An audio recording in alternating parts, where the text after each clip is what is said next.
नमस्कार मित्रांनो, ठरलं तर मग या मालिकेच्या आजच्या भागात आता सायलीचे आई-वडील हे खोटारडे आल्यामुळे प्रिया अगदी माझ्यातच आहे. म्हणजेच स्वतःचे आई-वडील हे सायलीचे आई-वडील आल्यामुळे प्रियाला अगदी आनंद झालाय. परंतु प्रियाच्या आनंदावर विरजण घालण्यासाठी नागराज आणि महिपने भन्नाट प्लॅनिंग करून कशा प्रकारे जी प्रिया मावशीकडे राहायची चोरी करायची त्या मावशीलाच आता महिप्त आणि नागराज कशा प्रकारे मॅनेज करून तिला पैसे चारून सुभेदारांच्या घरामध्ये सोडणार आहेत आणि प्रियाचं सगळं सत्य आता ते सगळ्यांसमोर उलगडणार आहेत. म्हणजेच प्रिया ही त्यांची मुलगी असून सदाशिव लोखंडेची मुलगी ही प्रिया असून सायली ही त्यांची मुलगी नाहीये आणि असे एकावर एक पुरावे देऊन ती मावशी कशा प्रकारे प्रियाच तोंड बंद करणार आहे आणि जे प्रियाने सगळ्यांना फसवले आता तिच्या या सगळ्या खोटारडेपणाचा सगळ्यांसमोर पर्दाफाश होणार आहे हे आपल्याला आजच्या या भागात पाहायला मिळेल. त्यामुळे व्हिडिओ अगदी शेवटपर्यंत नक्कीच बघा. तर मित्रांनो, आतापर्यंत आपण मालिकेत पाहिलं होतं की अर्जुनने साहिलीचे आईवडील म्हणून लोखंडे फॅमिलीला आणलेला आहे, परंतु रियाला इथे खूप मोठा धक्का बसलाय की घरी ते दोघे आलेत.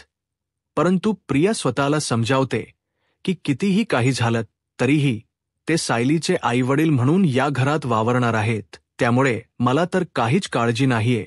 तो नागोबा आणि महिप्त कितीही काही करू दे, परंतु माझ्या विरोधात प्लॅनिंग त्यांना काही सक्सेसफुल करायला जमणार नाहीये. कारण की जर हे माझे आईवडील म्हणून इथे आलेच नाहीयेत मग मला घाबरण्याची तरी काय गरज. तसंही ज्या प्रकारे सायलीला अर्जुन समजतोय म्हणजेच माझा लहानपणीचा खोटो हा सायलीचा आहे हे अर्जुनला समजते.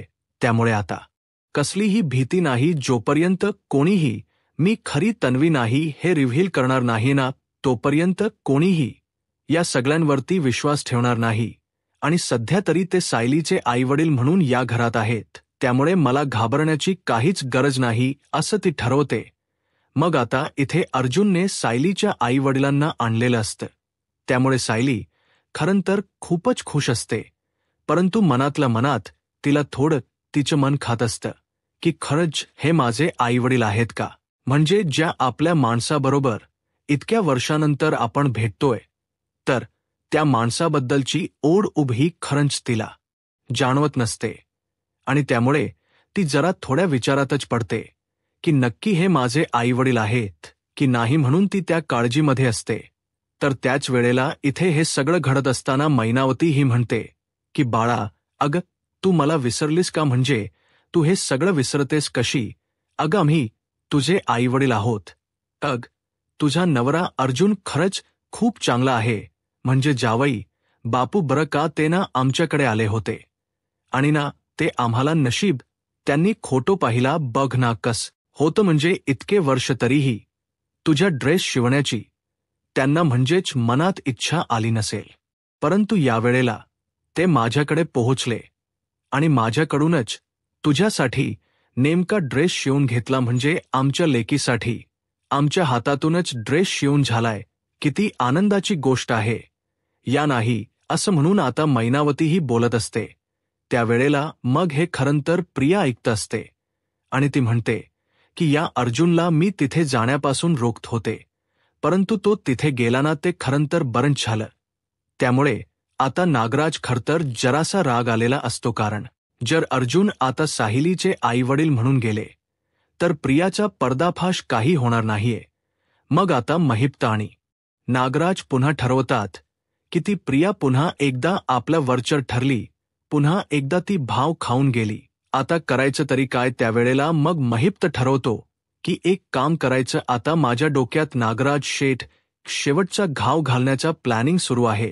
म्हणजेच प्रियावर एक शेवटचा घाव घालायचा आहे आणि तो चांगलाच वरी बसला पाहिजे. म्हणजे एकच काम करायचंय की आता जी मावशी जिच्याकडे प्रिया तिच्या बापाने सोडलेली ना म्हणजे चोरीमारी करण्यासाठी त्या मावशीलाच आता थेट सुभेदारांच्या घरात एंट्री देऊन टाकायची. नागराज म्हणतो की खरंच असं करायचं.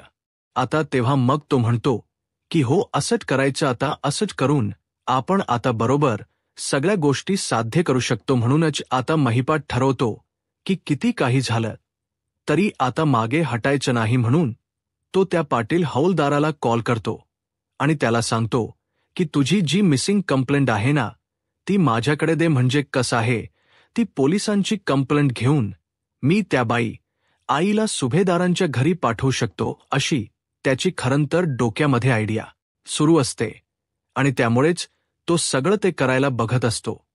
त्यानंतर मग हे सगळं होत असताना आता त्या मावशीला देखील महिप्त म्हणजेच तिच्या घरी भेटायला जातो आणि तिला म्हणतो की बघा आता तुमचं पुन्हा एकदा काम झालं आहे. म्हणजेच जे त्या प्रियाला तुम्ही ओळखताना त्या प्रियाचे आईवडील खरंतर आता तिच्या घरी गेलेत. म्हणजे ते तिचे आईवडील म्हणून गेलेले नाहीयेत खरंतर, पण ते गेलेत ते त्या दुसऱ्या मुलीचेच आईवडील. म्हणून हा सगळा तुम्ही गोंधळ आहे तो लक्षात घेऊ नका. तुम्ही फक्त आता एक काम करायचंय, तुम्हाला सुभेदारांच्या घरात जाऊन फक्त राडा घालायचा आहे त्या प्रियाच्या नावाने, म्हणजेच बबलीच्या नावाने. तेव्हा मग ती म्हणते की साहेब पण तिकडे, तेव्हा तो म्हणतो की काळजी करण्याची काहीच गरज नाहीये. तिकडे ना तिचे ते आई वडील पण आहेत, त्यामुळे तुम्ही त्यांना पण या सगळ्यात ओढायचंय.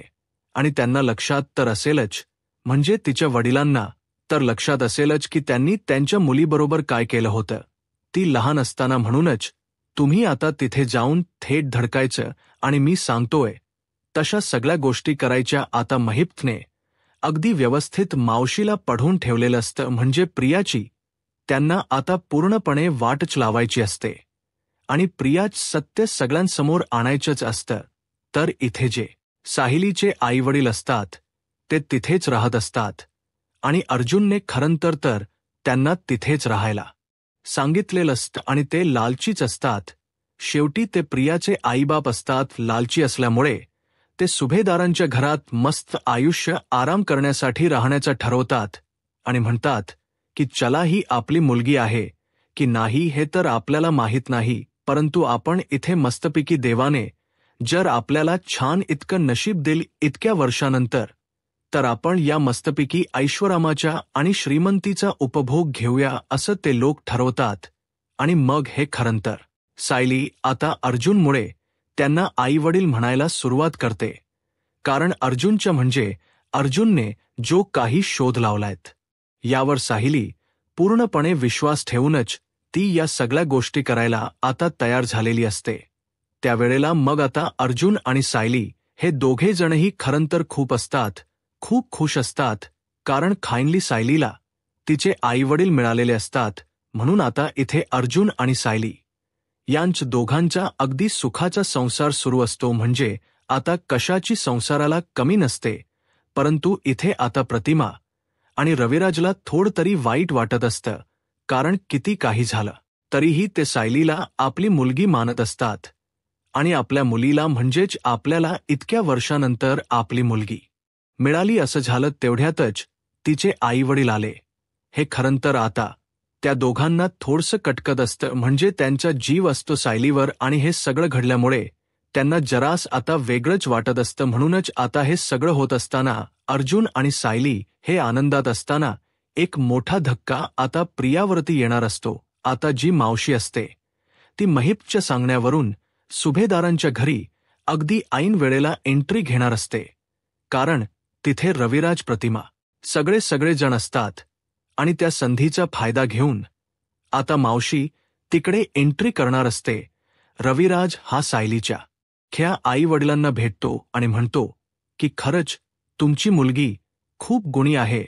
तुम्ही अगदी गुणी मुलीला जन्म दिलाय खरं तर ती खूप सगळ्यांची काळजी घेते आणि काही दिवसात तर तिने आम्हाला स्वतःला खूप काळजी लावून अगदी आम्ही तिचे आईबाप झाल्यासारखं झालोय. इतकी काळजी आमची स्वतःची सखी मुलगी देखील लावत नाही तितकी काळजी सायलीने आम्हा दोघांना लावलीय असं मैनावती आणि सदाशिव जवळ सायलीच कौतुक रविराज करत असतो आणि म्हणतो की खरंच आता आम्हाला असंच वाटायला लागलेलं की ही काय खरंच आमची मुलगी आहे.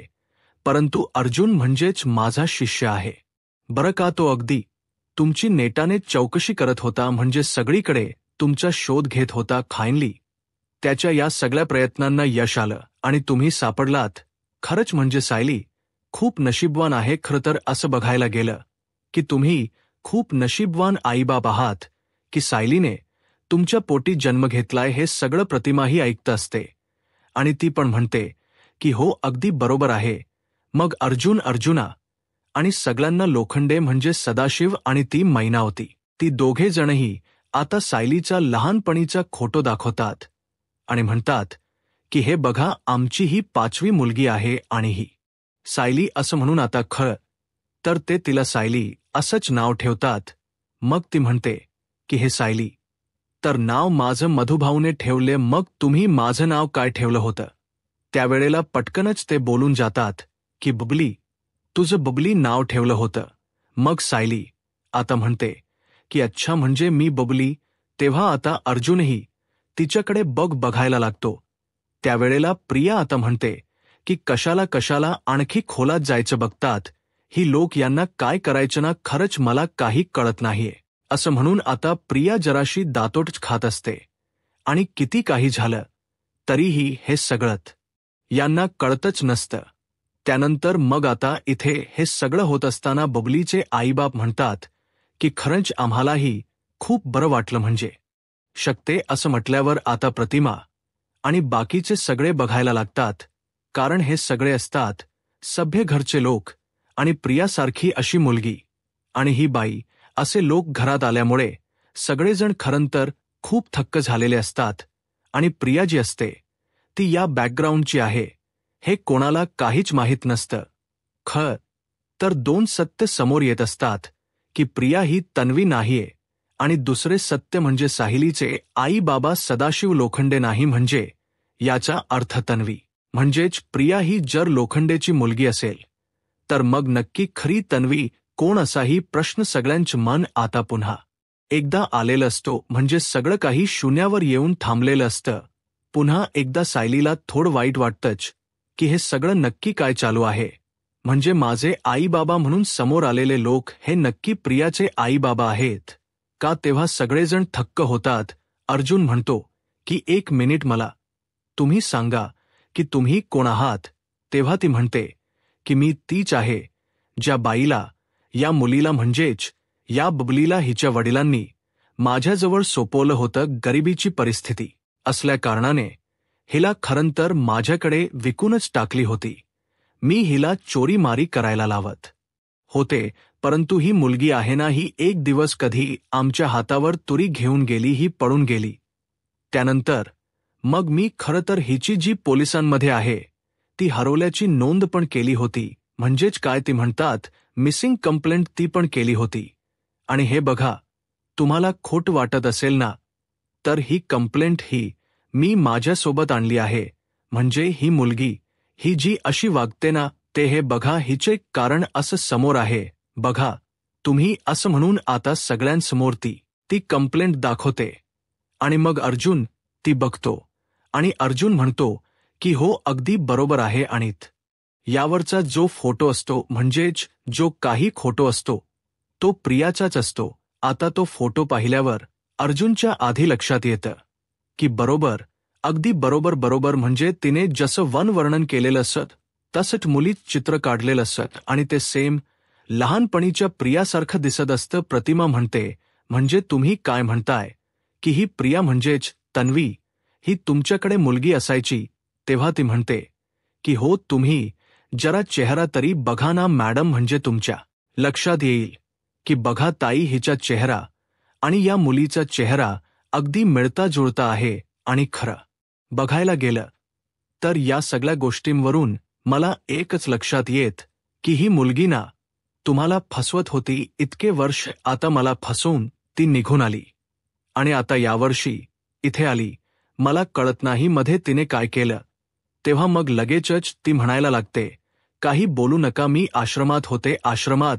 आणि ना मधुभाऊनी मला आश्रमात आणलं आणि मग माझ्या आई वडिलांनी मला आश्रमात सोडलं. ती म्हणते की चूक, तुला आई वडिलांनी आश्रमात सोडलं नाही, तू आश्रमात गेली अशील, ती पळून गेली असशील, लक्षात घे. आणि तू माझ्याकडची चोरीमारी करून नंतर तुझ्याकडे कुठला पर्याय उरला नसेल म्हणून तू आश्रमात गेली असती, लक्षात आलं, पैसे संपल्यानंतर तुला माझ्याकडे येण्याचं तोंड नव्हतं म्हणून तू तिथे कुठेतरी निघून गेली असती. तेव्हा मग आता प्रियाच्या तोंडूनच ती स्वतः कबूल करते की हो, मला त्या घाणरड आयुष्य जगायचं नव्हतं. मला म्हणजे माझं स्वप्न होतं की मला पैसा हवाय, त्यासाठी मी सगळं केलं. आता तिच्या तोंडून खरं तर सत्य निघूनच जातं. तेव्हा सगळे तिच्याकडे बघतच राहतात आणि मग प्रिया म्हणते, म्हणजेच सायली म्हणते की बघितलं, नक्की आता या प्रियाच्या तोंडून जे काही आहे ते तिने स्वतःहून सत्य कबूल केलं. मग आता प्रियाच तोंड तर गप्पच होतं की मी हे सगळं काय बोलून बसले, माझ्याच पायावर मी कुऱ्हाड मारून ऊन घेतली. तेव्हा मग लगेचच पुढे सदाशिवला बघतच मावशी ओरडते की काय रे, जरा खात्री तरी करून घ्यायची की तुझी मुलगी आहे की नाही, म्हणजेच इथे तुला पैसे दिसले, पैसेवाल्यांच घर सुटलं म्हणूनच तू लगेचच या मुलीला स्वतःची मुलगी मानायला तयार झालास. मला माहीत नाही नक्की काय प्रकार आहे, परंतु तुम्हा सगळ्यांना एकच गोष्ट सांगेन की ही जी आहे ती सदाशिव लोखंडेची मुलगी आहे, बबली, आणि ती तुम्हा सगळ्यांना फसवते. ती इथे काय करते मला काहीच माहीत नाही. ती इथे कशासाठी आली, परंतु मी तिच्याकडून हे सगळं करायला आली. म्हणजे लहानपणापासून तिने माझ्या सगळ्या गोष्टी चोरल्यात. मी पोलिसांमध्ये नोंद केली होती. आता तीच नोंदही मी पोलिसांना दिली आणि म्हणूनच आता काही झालं तरीही या मुलीला मी जेलमध्ये पाठवल्याशिवाय राहणार नाही, कारण माझ्या भरपूर गोष्टी तिने लुबाडलेल्या आहेत. आणि मग सगळेजण तिच्यावर विश्वास ठेवत नसतात की पुरावा काय बाई तुझ्याकडे. तेव्हा ती म्हणते की पुरावा, एकदा ना या बबलीने अशीच चोरी केली होती, म्हणजे ती छोट्या प्रमाणात, तिला मी तेव्हा अशी चोरीची ताकीद देऊन सोडून दिलं होतं, म्हणजे असं पुन्हा करायचं नाही. म्हणजे आपण ज्या घात ताटात खातोय ना तिथेच आपण नाही छेद करायचं असं मी तिला सांगितलं होतं. म्हणूनच मग तिने तसं करून स्वतः सुधारली होती. परंतु पुन्हा एकदा तिने तेच केलं. जेव्हा तिने तिथे माझ्याच घरी चोरी केली होती ना, त्यावेळेला तिला मी समजावलं होतं की असं करायचं नाही, आणि तिच्या हाताला मी डाग दिले होते, चटके.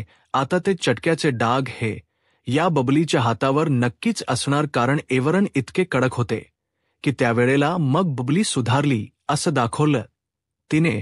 परंतु पुन्हा एकदा ती जी गेली ते माझ्या भीतीने परत आलीच नाही, आणि तिने पुन्हा एकदा चोरी केली. आता सायलीच्या लक्षात येत, म्हणजेच प्रियाच्या लक्षात येतं की झालं म्हणजे माझा इथे आता खेळ संपला. तेव्हा मग अर्जुन म्हणतो की तन्वी, जरा तुझा हात दाखव. तेव्हा मग हात दाखवल्यानंतर समोर हात बघितल्यावर सगळ्यांच्या लक्षात आलेलं असतं की प्रियाच्या हातावरती थोडेसे डाग असतात. आणि ते पाहिल्यानंतर आता सायली म्हणते की बघितलं, म्हणजे या बाई जे बोलतात ते खरं बोलताय. प्रिया ही खरंच घर लुबाडायला आली, फक्त म्हणजे यांच घर खाली करून गेली. ज्या बाईने आसरा दिला त्या बाईलाच हिने संपवण्याचा प्रयत्न केला होता, आणि आता मात्र आपल्या सगळ्यांची वाट लावायला आली आहे.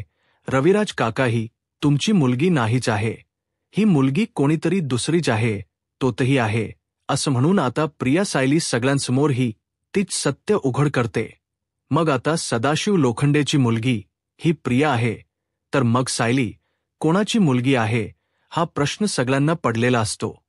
आणि इथे प्रियाला आता जेलमध्ये पाठवण्यासाठी त्या बाईने, मावशीने पोलीसच बोलावलेले असतात. म्हणजेच आता प्रिया ही चोरी करणारी आहे आणि लहानपणीचा गुन्हा आता तिच्यावरती पुन्हा एकदा 4 जोडार असतो. आणि प्रियाला जेलमध्ये पाठवण्यासाठी आणि फसवणुकीच्या आरोपाखाली तिला आता सगळेजण जेलमध्ये पाठवणार असतात. आता पुढे काय होईल हे पाहायला आत्ताच माझा महाराष्ट्र या यूट्यूब चॅनलला सबस्क्राईब करा. धन्यवाद.